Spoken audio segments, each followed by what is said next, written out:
Hello and welcome back to our channel. So today in this video we are going to discuss about how you can log in fields in your desktop. So without wasting much of our time, let's get straight into the video. So first and foremost, all you need to do is simply open a web browser of your preference and type in the URL www.field.co. So once you do this, you will end up in the official site of Fields.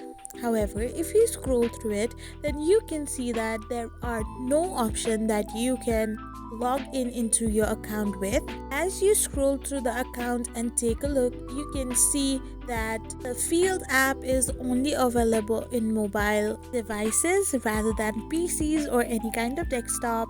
So it is clear that it is not possible to log in into your Field app on desktop. I hope you found this video helpful, so don't forget to hit that subscribe button and do give us a thumbs up. We will be back again with these informative videos.